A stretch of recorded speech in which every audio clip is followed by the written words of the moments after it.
do my best to be fair with people. I'm not perfect at it, but I try, you know. And sometimes the fairest thing you can do for a person is be honest with them.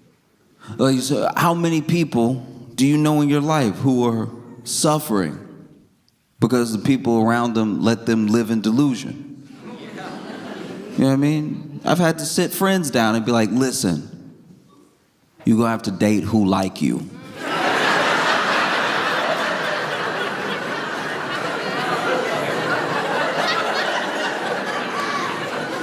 There's no way around it.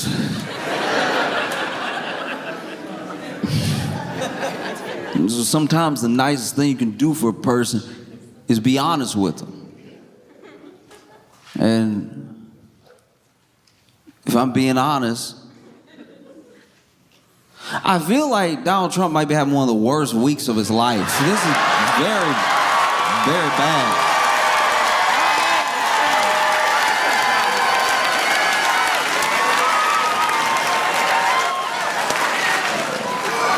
I mean, this is, oof.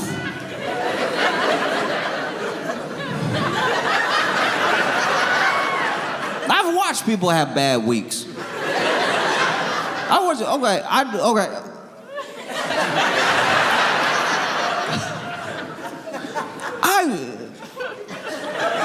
watched people have terrible weeks.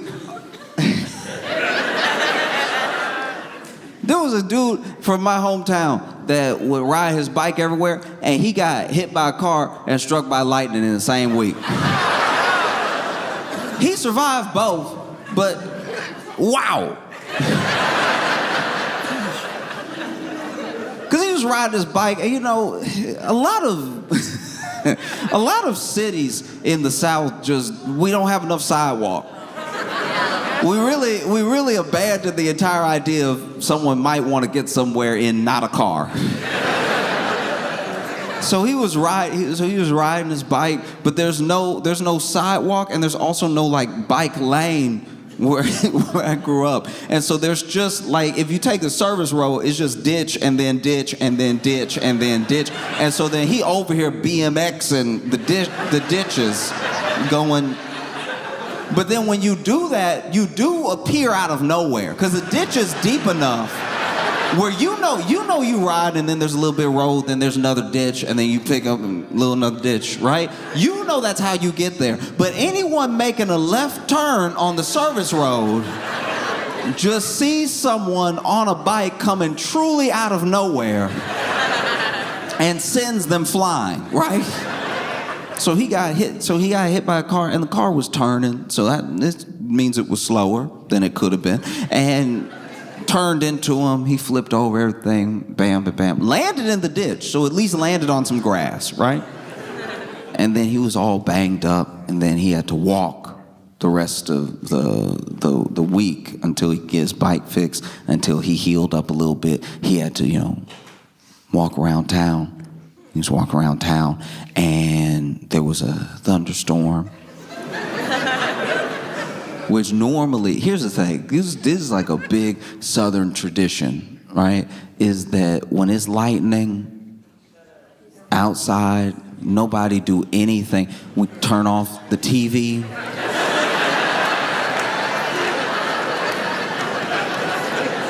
Turn off every appliance. Unplug it. Turn off everything. And don't move. I know you inside, don't move. That lightning see you moving from outside, it might want to come visit, all right? Don't move, stop. Be still where you are unless you are moving to unplug something or turn something off. In fact, lay down on the ground so you can be grounded. And sometimes you'll tell people, like someone will like not be from the South and they'll come over and it'll be a lightning storm and you just start turning everything off and they're like, what are you doing? And it's like, oh, okay, you can play with the Lord if you want to, but...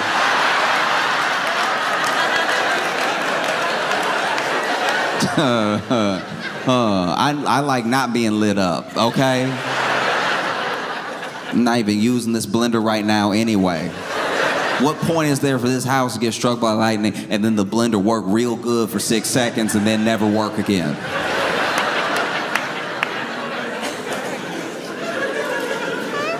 And so he was walking out in the thunderstorm, and to be fair to him, it was like, what was he supposed to do? I guess lay down. But like, what was he really supposed to do? So he's walking, making his way and everything, and up off ditch, and now he can watch for cars a little easier because he's on foot and stuff, ditch and everything. And then the lightning hit him, right? And it hit him. Okay, the way I never been hit by lightning before, but the way that it hit him, he did. This is what I'm told. I was not there, but the way the lightning hit him, he did bounce. And I don't know. I didn't know that was possible. I didn't know that could happen because it didn't seem like being struck by lightning was a buoyancy thing. But yeah, like he basically got hit by lightning, and then he didn't bounce high. It's not like he bounced like a basketball up, but he basically, lightning, boom, and then he went up a little, and then he hit the ground all hot. Charred. And then he had like a scar on the body and everything because struck by lightning and survived. I've never seen personally somebody get hit by lightning and then get up. I wouldn't. If I got struck by lightning, I'd be like, y'all, you know what? The Lord knows I need a nap. I'm gonna take a nap. Works in mysterious ways. Sometimes you just need to sit down somewhere. What makes you sit down anywhere like being struck by lightning? And so, he boom, boom, boom. And that was trying to get places next 2 days was very rough because he was already banged up from the car and he was crispy. And he still wasn't having the week that Donald Trump is having. This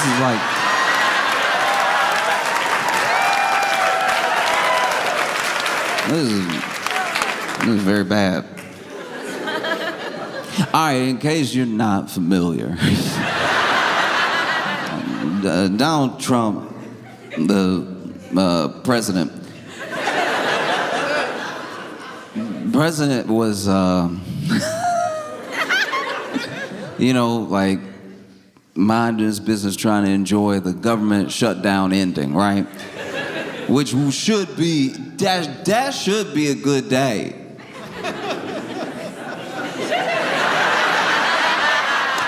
It should, you shut down ended and everything. And so, he got signed the thing and he has everybody in the office and stuff. And the night before, looks like the House Dems released these 3 emails that were from Epstein's estate. So it's different. It's different from like if something was subpoenaed and stuff. It's not like something that was like sealed and then is being released. This, I think, works differently where it's just from the estate, right? And so then they release these 3 emails, and the 3 emails are not, they're not Epstein talking to Trump. They're Epstein talking about Trump.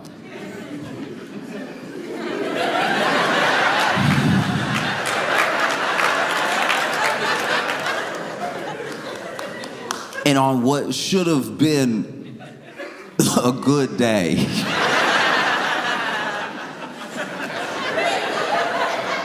All right, the best way I could describe what happened is I went to a birthday party, and at this birthday party were a bunch of different friend groups. I shouldn't say a bunch, like 2 friend groups. But I don't know if you've ever had this in your life where you have this person who you're friends with who has a bunch of friends, and then you have this other person you're friends with who has a bunch of friends. But it's enough people in general, whether it's because of school or because of work or whatever, it's enough people in general that the people that know them, eventually there's an overlap of people who are friends with this person, but hate each other. They hate each other, or they hate the other friend, but they're part of this friend group, hate the other friend, right? So I was at one of those birthday parties. I was at a birthday party for someone, and the person who hated him the most came to the birthday party. They came because they were invited by our least thoughtful friend, and so having no awareness, least thoughtful friend invites them to the surprise party. And so then we're all like, hey, surprise. And they see this person, they were surprised. And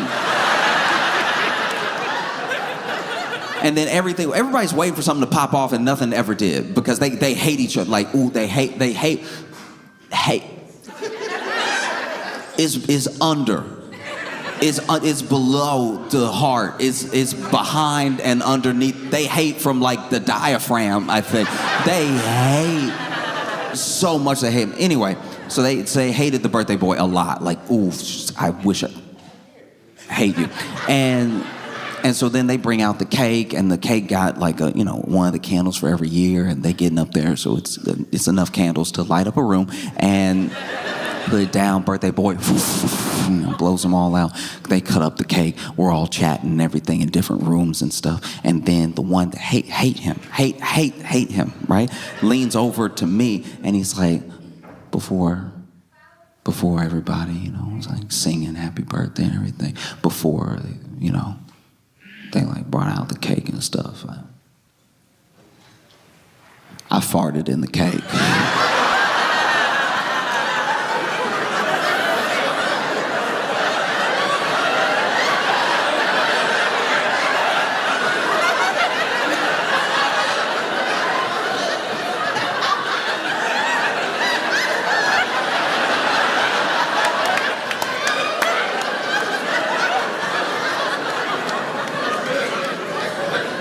In my head, I was like, in?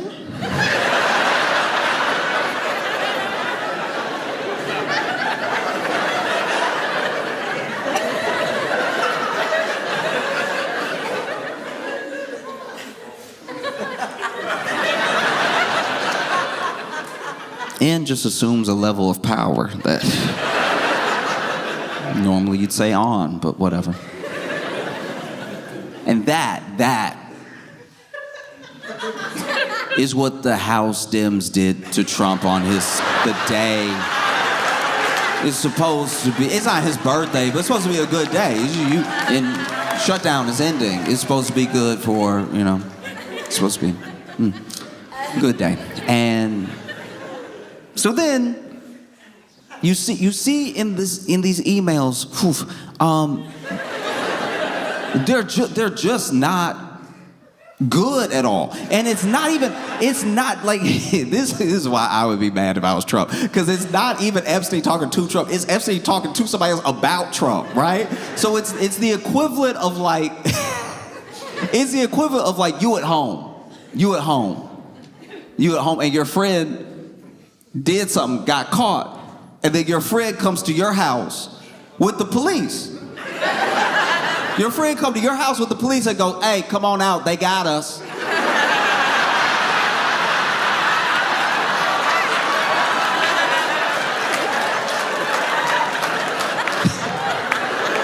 do you mean us? I was at home. Because the email doesn't even like one of the main ones that was making the rounds on the news doesn't even like implicate Trump in anything. It just implies that Trump knows something that Epstein knows about what Epstein did that is very bad. That he hasn't told any authorities, but he knows is bad, right? Which doesn't look good. It's just one of those like, this is bad for everybody. Is what ooh. And I don't know how we got to this place, because Epstein saga has so many episodes. There is a Marvel universe of Epstein updates. It's never over, it just goes deeper. And then this is what the Dems do. Then the Republicans come out, and Republicans are like, all right, but why were the Dems sitting on these emails? Why are they releasing them now? That's pretty convenient, right? Like, why are you farting in his birthday cake?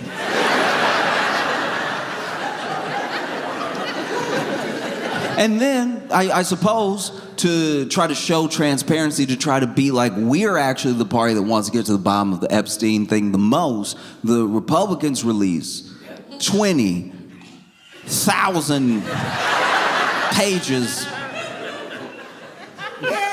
20,000 pages.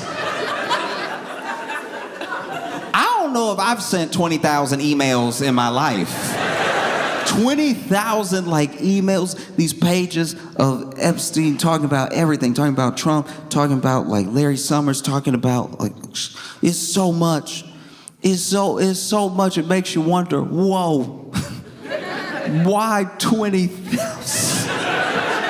It almost felt like they were like, you know what? Release 20,000. People don't read.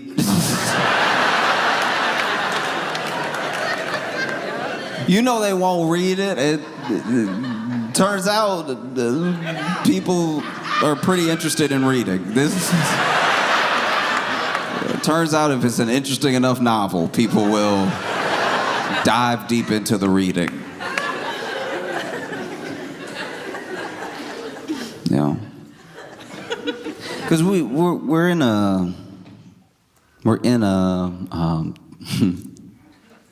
a stressful time where it doesn't feel like things fully matter.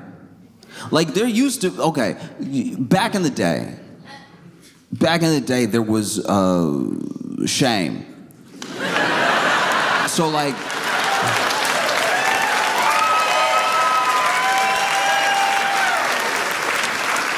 if you were in public office, if you were in public office and you did something or somebody accused you of something, or sometimes it didn't even have to be anything. There was enough shame that you would resign or you would retire from politics in shame because we had shame. People had more shame, right? And I don't know, I'm not gonna blame all of it on social or influencer culture or anything like that, but we have more people than ever that we know about in our own little pockets, right? We have more people than ever that are involved in scandals. It used to be if you were in a scandal, you were either a politician or a Hollywood celebrity. Those were really the only people who could even get into a scandal. But now you could just be an influencer, and even more specific, you could be a makeup influencer and you get into a scandal that only affects the people who watch you, right? And so now we're watching more people than ever try to navigate having a scandal, which has also made scandals more normal. And so now instead of looking to how we would all expect someone in a scandal to react, we look at how the person reacts. So you go back in time, all Nixon did was listen to some tapes. When you really sum it up, it's yes, the spying and the blah, blah, blah. But it's Nixon himself, just Nixon, listened to a garbled tape that was of no consequence, really. It was that man resigned over. And I know he did plenty other stuff besides. I'm just saying, the thing that when we think of Watergate, when people even really think about what Watergate is or what it meant to people, it was the scandal of the government spying and how the opposition treats each other and everything like that. But when you really look at Nixon, I'm not taking up for Nixon at all. I'm literally just saying that when I watched the documentary, it sounded like he resigned over.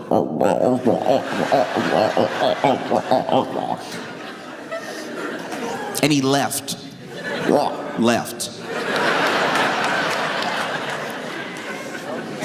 And now there's a scam. There's something happening. And obviously everybody puts it on Trump specifically, and he is our version of it, but it was happening all around the West before this. It was bubbling up. Everything does not revolve around this man. There was something that was happening in lots of different places where politicians were realizing how much they could stress test the trust of the general public, right?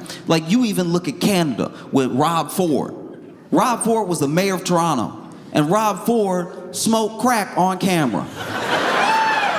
This man did just smoke crack on camera. He smoked more crack than I've ever seen anybody smoke on camera. He smoked crack on camera so many times that I think he is the most crack smoke taped person of all time. Lots of crack. And he'd get drunk too. And it would be like, who set up the camera? I guess Rob Ford. Like he just...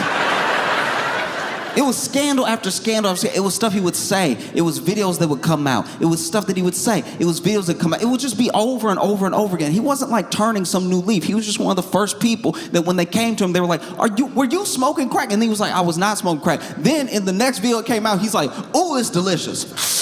Like, I can't tell you how much crack he was smoking. And just never seen somebody smoke crack like it was candy, right? And like... This is okay. Look, maybe this may be wrong with me, but when I was watching the documentary about him smoking the crack and stuff like that, before they revealed that there were tons of crack tapes, like a ridiculous amount of crack tapes. I don't know if anybody watched all the crack tapes. He has that many, right? But before they revealed that he actually did smoke crack, when he was denied smoking the crack, I was like, I don't know if this dude did this. Like, sure, he's like brash, and sure, he's like, you know, this like wild character. I definitely believe he was getting drunk, and they even showed a video of him drunk. I didn't believe the crack because I had never seen, do you know what I mean? I had just never seen such a heavy set crackhead. You know what I mean? Like he would...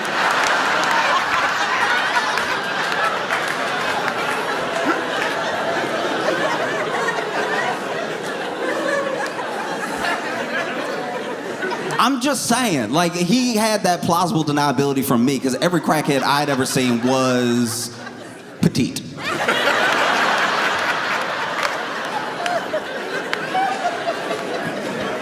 know what I mean? Like, I'm all right, fine, whatever. Some of y'all being weird, but you know you've never seen somebody smoke crack and have a cheeseburger. That is not something that happens within the same 5 minutes. No one has crack for dessert. And he was one of the first people. Like, he was actually a little bit pre-Trump, right? People forget about him, but he was. And they came to him, and they were like, aren't you going to resign in shame? And he was like, I don't even really feel any shame. No, I think I'm good. I think I'm just gonna stay. And we still, as a people, in every country this happens in, don't know what to do with that. We don't. We, like, that happens and we're like, oh, I thought you would have some shame. And Rob was like, no, I don't have any shame. I have crack, and it's delicious. Truly, when I tell you, sometimes I can even feel the shame creeping up, but like, shame and crack never meet. They're never in the same room together. So if you feel any of that shame creeping in and you hit a little crack, shame seems to disappear. You know? Because now you even look at like, with like influencer culture, there used to be this thing, like let's take it all the way back, right? Let's take it all the way back to maybe like the 80s or 90s, where if a tape came out of you in some sort of lewd act, it was immediately shameful. It was like immediately the thought process around it. I'm not even saying whether or not that's right. I'm saying that's what people did. Okay? And now you fast forward to today, and something will leak. Maybe someone's nudes leak, maybe a video of them leaks, and then we wait for the person to react to know if we feel shame for them. Or if we try to shame them. It's all based off their reaction. We look to them to know what to do next. So if something happens, if a tape goes out, if some nudes leak or something like that, and the person's like, oh, yeah, that's what I look like. We're like, oh, okay, all right, wow. And not across the board, I'm just saying that becomes the sort of general understanding. But then if that person's reaction is, oh no, you saw me naked. We'll be like, oh, we did.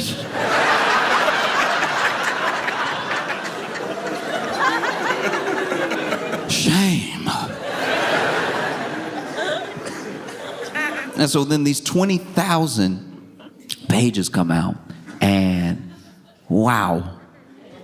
Also, not good. Not good at all.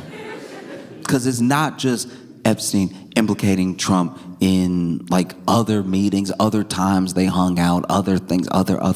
It's also like Epstein talking real nasty and bad about Trump.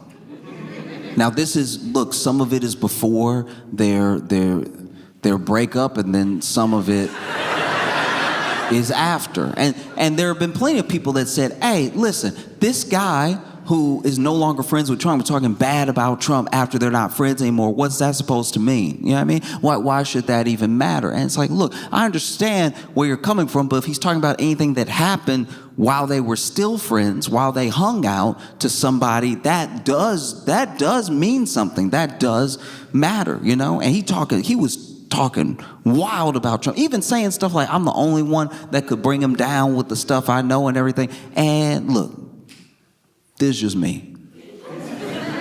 Just me, all right?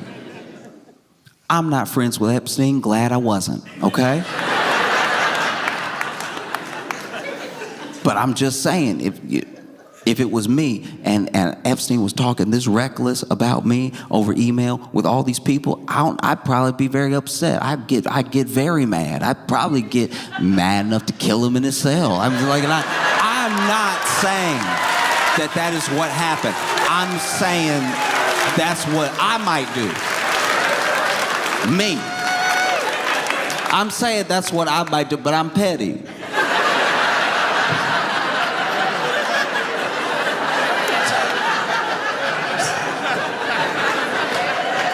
You know? I didn't let you stay in my house and everything. You talking crazy about me in these emails. No. You gotta go. There's gonna be a missing minute in the video.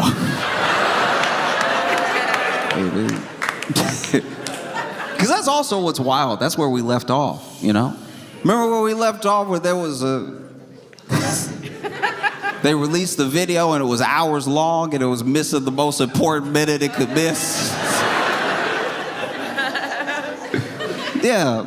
Remember when there were like no files? Yeah. Remember when Pam Bondi was like, look, there's no files. Don't listen to your memory.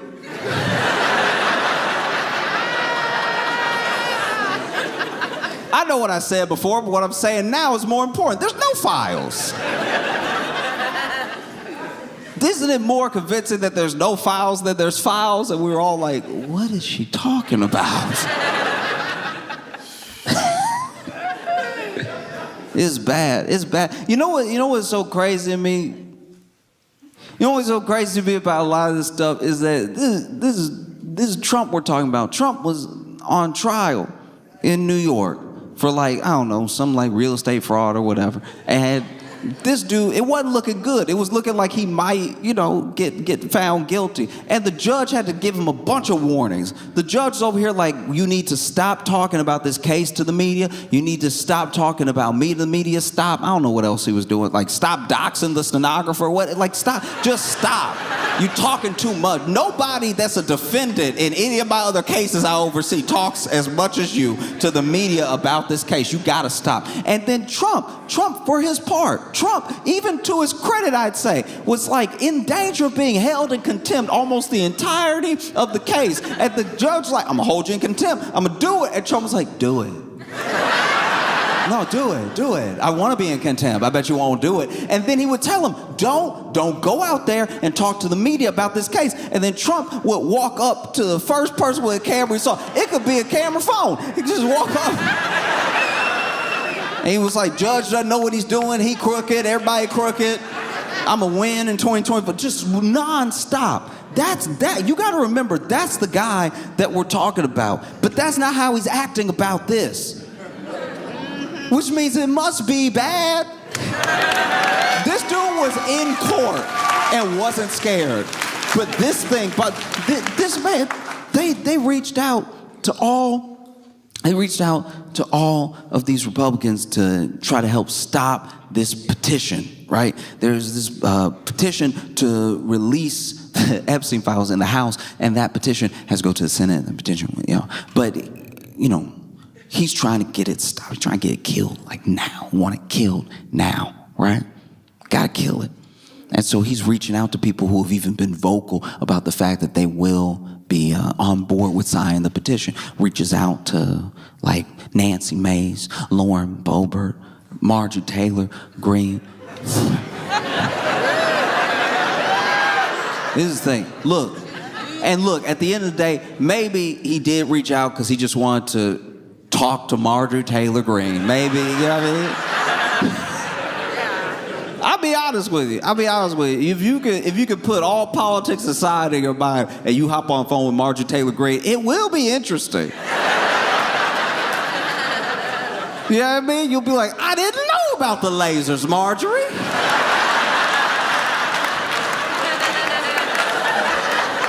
If I was ever on the phone with Marjorie Taylor Greene, you know what I would do to keep her on the phone? I would every couple sentences, I'd just go, oh! Let her think she was blowing my mind. Throw in a really every now and again. Calls Marjorie Taylor Greene. Apparently none of them are having it. Apparently. Lauren Boebert even was pressured so much to not sign a petition, she was like, it must be worse than I thought.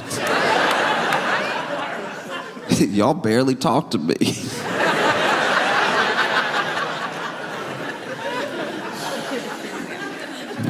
Marjorie Taylor Greene, she didn't put her foot down.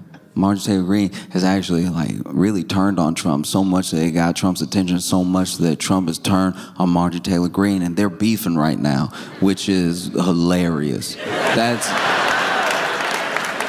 is so funny. The idea that Trump is over here being like, y'all know Marjorie Taylor, he's over here calling her a lunatic, calling her crazy, all this stuff like that.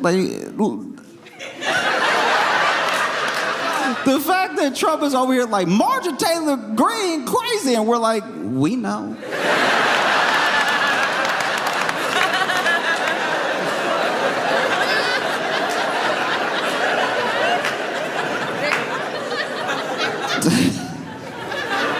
That's wild for... What other revelations you got?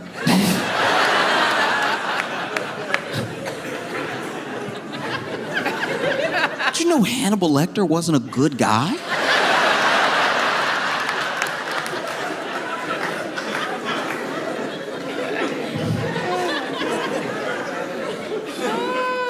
I'll tell you as well why Trump's not having a good week. You know, there's been interviews, and there's just been a general discontent with some of what's happening in the country. You know, Trump ran on America First. It's supposed to be Americans first. It's supposed to be America first. But what is happening? And what place is America in? It doesn't seem like there's a one in front of it. You know? Because people point to, you know, how ruthless in the shutdown things got with SNAP, how people are treated in the country, how America First just sort of feels like a slogan. It doesn't feel like it's really in the agenda. It doesn't feel like what's really happening and everything. And so then you see members of the MAGA movement turning on Trump. And maybe not fully and maybe not forever, but it is like happening. There's a swell of discontent with what he's been doing, how the country is right now. There were so many things that are supposed to be fixed on day one. You can talk as much as you want. He's very good at campaigning. He's not good at governing. Like he's so good at campaigning because campaigning is before you have to. All right. One of the roughest drawbacks with dating, right, is that someone's getting to know you. They don't know you yet, and you can put your best foot forward. You can even try to be the person you're pretending to be, but they're getting to know you, right? And the thing is that early phase where they're getting to know you, the good stuff that happens can also hurt you in the long run. Okay, like my buddy, all right, they had like a fun little, we're gonna cook for our first date, right? I'm gonna go take a little cooking class. And so they go to this cooking class, and there was this jar, and she couldn't open the jar. She was trying with the jar. Trying with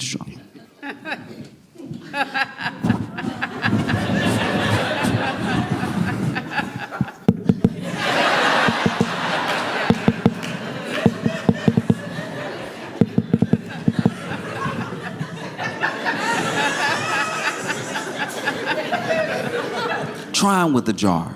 And you can even tell that she was kind of loosening it, but finally she handed it to him, and he goes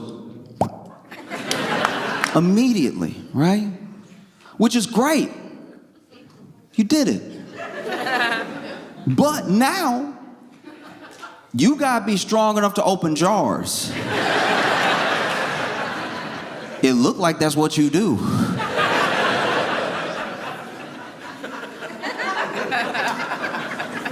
No. Ooh, we gotta watch out. Some of the stuff that happens that first time, you in trouble, man. You in trouble if it's the first 3 dates and y'all get into something scary happens. Maybe somebody even tries to mug you or something like that, and you win the fight. Oh, I hope you weren't just lucky. I hope you weren't just lucky, because now my man fight, all right? She gonna tell everybody her man fights. She might even start a couple fights for you. Oh, you want my man to come over here and handle you? In the back of your head, you're like, look, the mugger slipped in a puddle. I mean, I just grabbed the purse back. That's all I did.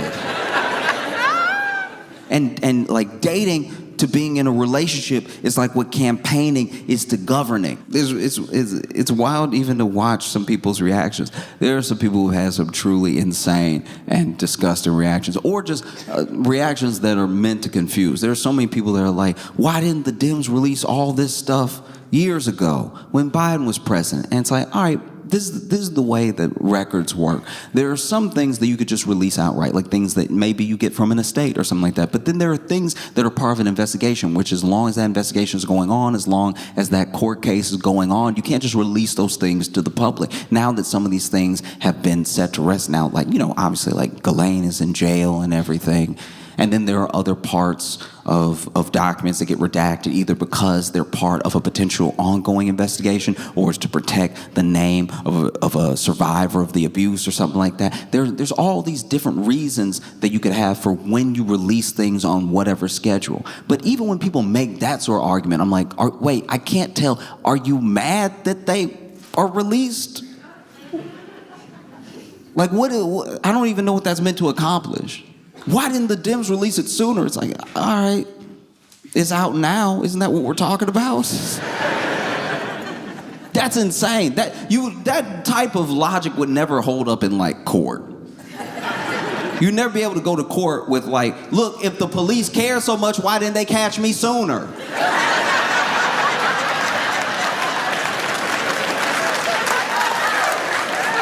Y'all over here acting like you care. I did it a long time ago. You didn't try that hard to find me.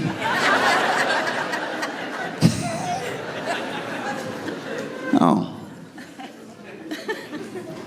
You see so much of this stuff happening, and you're like, wow, every day you try to move on.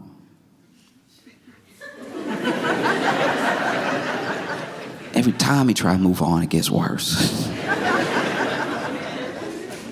20,000. And 20,003 emails.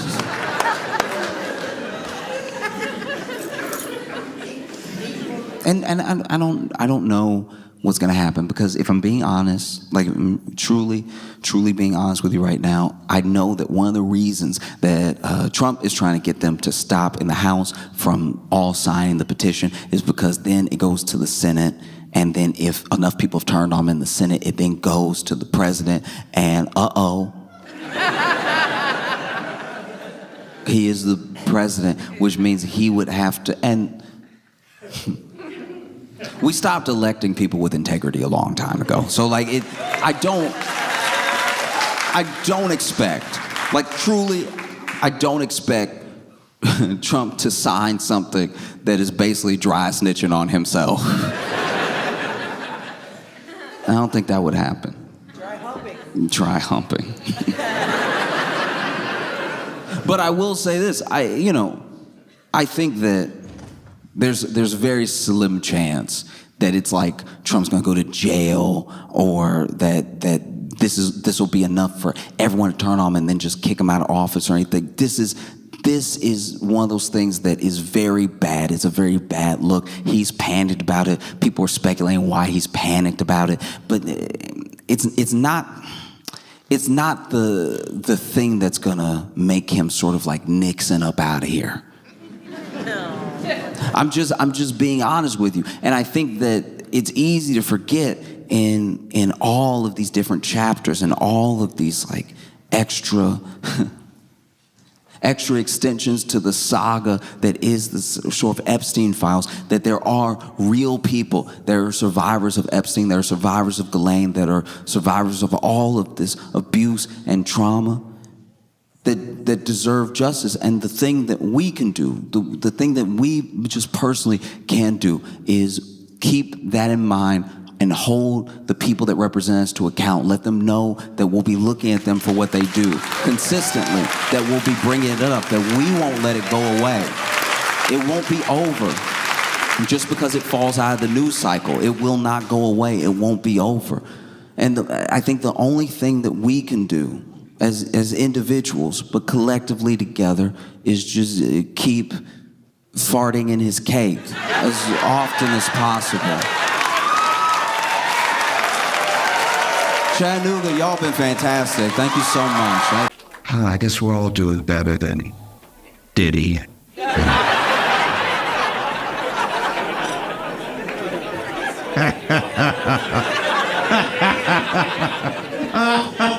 Oh, what a week. All right, if you don't know, I'll try to bring you up to speed very quickly. Basically, Diddy has been the devil for decades. And it's really only this year that everything's sort of coming to roost, right? It sort of started with a lawsuit brought by his ex-girlfriend, Cassie. And, in the lawsuit is detailing horrific things you will not, like, you will feel sick if you read the lawsuit. And Diddy said it was all a lie. Just nothing but disgusting lies about his character, and he settled the lawsuit the next day. I don't know about you, but I've never been lied on so hard that I was like, you better stop lying about me. I will pay you as much as you want for you to stop telling me all the stuff I supposedly did. I want to make sure that this is, how much does the check need to be? It won't be in escrow. It'll be in a check form in the morning. But I will pay you as much as it takes for you to stop lying before people start looking into what you said because everybody else is saying it.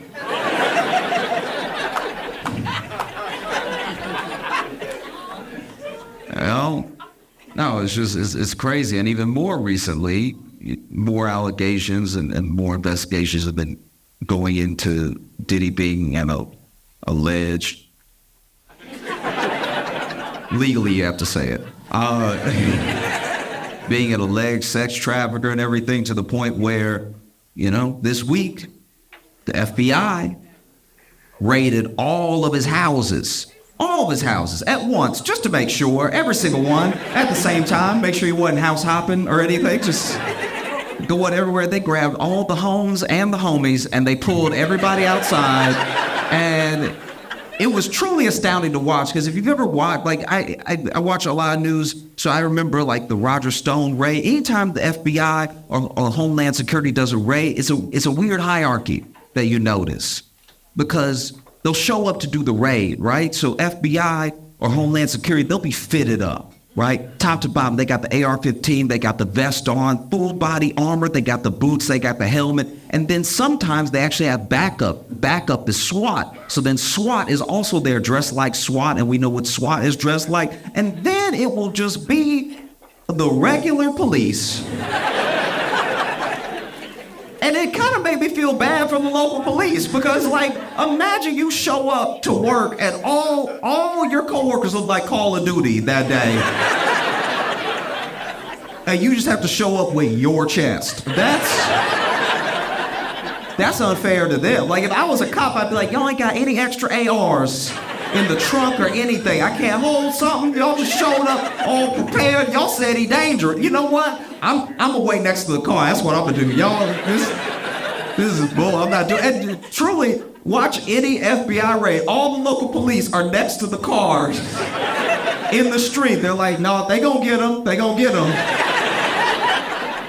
Oh, you better watch out because they coming. All right. But yeah.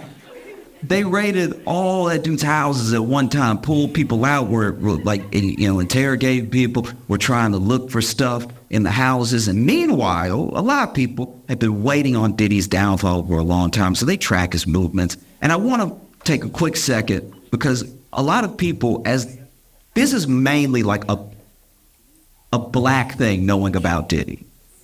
Like, it feels like the world didn't know. But black people, we knew. We were like, nah. Something happening with him that seems off. I don't know if I love that either. That's just been us for like 2 decades with Diddy just being like, did y'all see that? You know what I mean? And so a lot of other people are catching up. So then there are things, when anything like this comes out, there are things where people ask, like, why is everybody talking about it now, coming forward now, stuff like that. I want to be clear. Diddy is not like a Harvey Weinstein in that way, right? Because with Harvey Weinstein, everyone started coming forward, and then people were like, why didn't y'all say something sooner? Look at him. We would have believed you. Like, we don't do a good enough job of believing women, but with Harvey, I'd be like, whatever y'all say he did, he did. I can just see it from his build that he did whatever. But Diddy's a very different thing. Diddy's scary. A lot of people are scared of Diddy. And you want to know one of the reasons why people are scared of Diddy? Because of where he comes from. There's gangsters, then there's gangsters. Okay? Diddy's dad has ties to Frank Lucas. If you don't know Frank Lucas is who Denzel played in American Gangster. That's who Diddy's dad hung out with. That's who Diddy's dad did business with. So when you ever rewatch American Gangster and you see that scene when Frank Lucas, Denzel, stands up and in the middle, broad daylight, middle of the sidewalk, a dude disrespects him and he pulls out a gun and he shoots him in the head and kills him in front of everybody because he knows nobody will say anything. That's who Diddy's dad ran with, right? That's who taught him his like ABCs and stuff. You know what I mean? When you see that scene, that's a bone-chilling scene because it happened. That happened. He did that. He killed someone broad daylight because he knew no one around would say anything, right? So when you see that scene and you see Denzel do that, just know that one of the extras in the background, at least one of those kids, is Diddy. That's terrific, you know? And that's why people are getting so scared of him, because we know that he just moves differently, you know what I mean? And a lot of people have been waiting on his downfall for a long time. So when the FBI was raiding, people were like, where is Diddy? And you know how these kids are now? They're very smart. They can track anything. They track Diddy's plane. And so while the FBI is raiding all of his homes at one time, Diddy's plane is leaving America. And I don't mean getting fueled up. I mean, the plane is over just blue. That's the ocean. The plane is gone, right?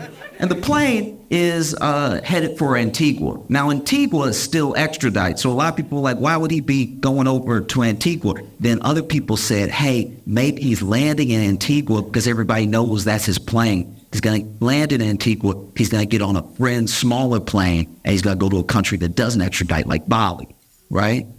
So then that plane lands in Antigua, it comes right back. When it lands, turns out Diddy was never on the plane. He was in Miami the whole time. This man is a terrible rapper and an incredible villain. I've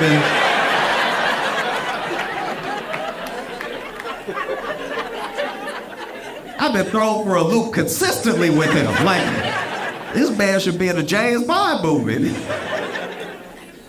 You know, a lot of people are just waking up to how Diddy is, you know? We knew. You know how you know that we knew?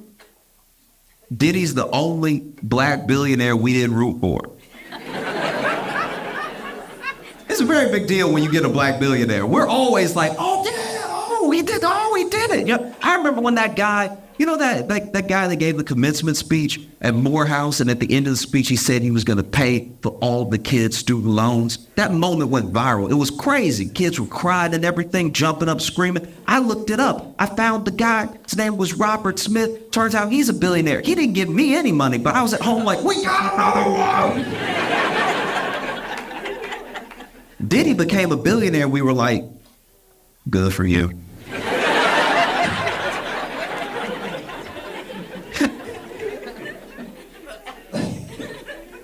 I don't know about y'all, but I absolutely love when home drama spills out into the world.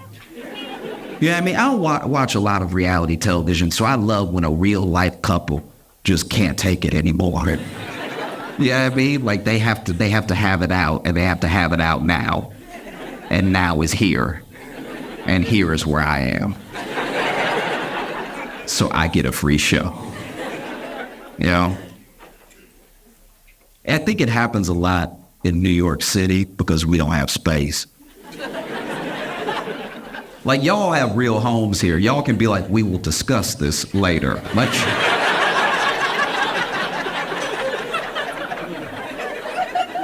In New York, we don't have that. We're like, I want to argue in private at home, but home don't have no elbow room.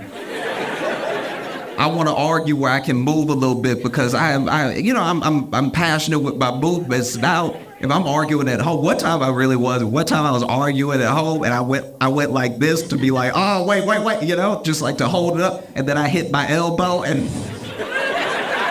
there's no way to look right when you just stand there like,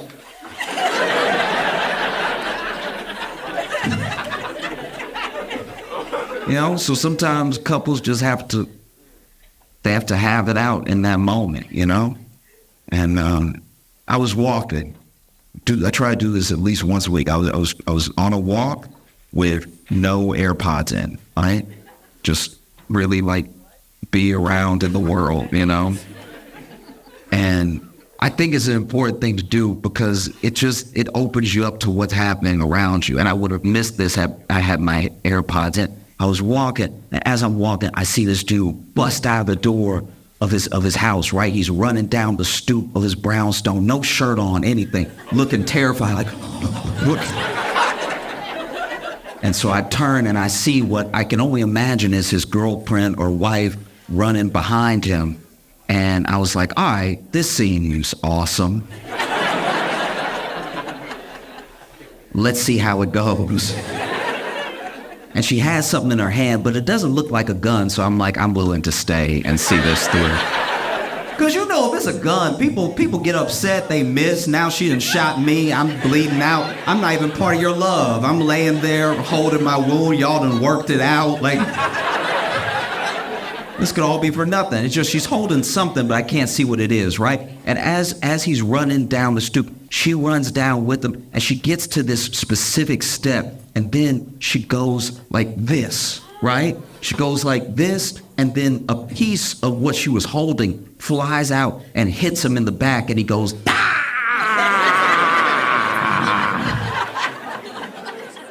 and then she lets go of the other thing that she was holding. It slides down the stairs, and when it slides down, it's close enough for me to see. And when I look, it was the sleeve of a Hot Pocket.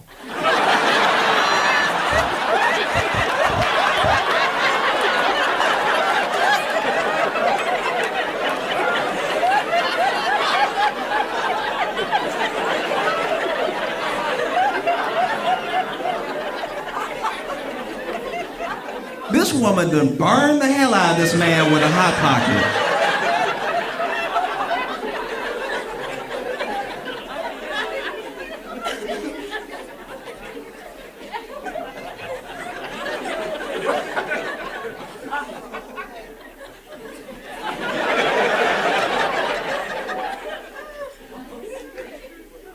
in the known universe,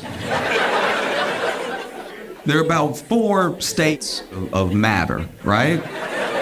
There's gas, there's liquid, and there's solid. There's also plasma. Now, plasma can reach a temperature of about 45,000 degrees Fahrenheit, and just under that. Close second is Hot Pocket juice. Hot Pocket juice must be studied. This will burn your soul. Hot Pocket juice is far too hot. It is absolute insanity, okay? Because we've all been there. We've all been there where you were hungry, you heat up the Hot Pocket, that's gonna be quick, and then you went ahead and you put it higher than the instructions say, because you know when you follow the instructions, the middle cold. So then you put it at least 2 minutes higher than the instructions say, because you got a different type of microwave. Your microwave doesn't work like the box says. And so you put an extra 2 minutes, but now we're into heated territory that no one, even the people at the company, are aware of, right?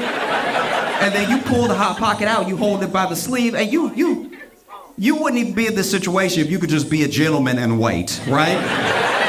But you're hungry, you're greedy, you can't help yourself, and so you blow, you do blow. You do. You give it a good try, too. You blowing the bread. You're not doing anything for that juice inside. That juice is still bubbling like lava. Wait to bust out. And so then you take your first bite, and because you're hungry, because you're being greedy, you bite too hard, the juice pops out, it hits your lip, and you go, ah!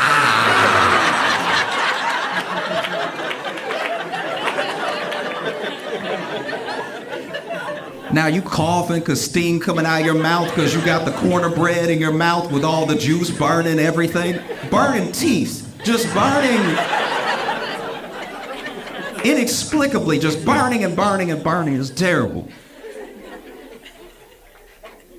This woman was running after this man. We don't know what he did.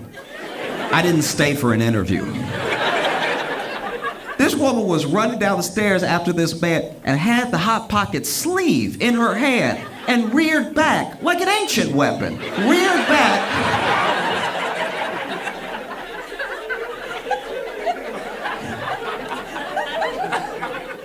And flung the Hot Pocket out, flung it like she had done it before. Like, she must be burning him weekly to have this sort of aim. If this was a game show, I could never sling it and hit what I wanted to hit. And she hit, not only did she hit him in the middle of the back. She hit him in the spot. So it's in just enough of a position that he can't really reach it. Like it's not here, it's not here. Like this man is fighting for his life right now. She done gave him 32nd degree burns. And my man's like, ah! And I want to help, but I'm like, I'm not going to burn my fingers. Like, and then I had never stopped walking the entire time, but I did take off into a brisk jog. Because as he was holding the railing of his stoop, I saw her lift another Hot Pocket. I was like, let me leave before I witness a murder.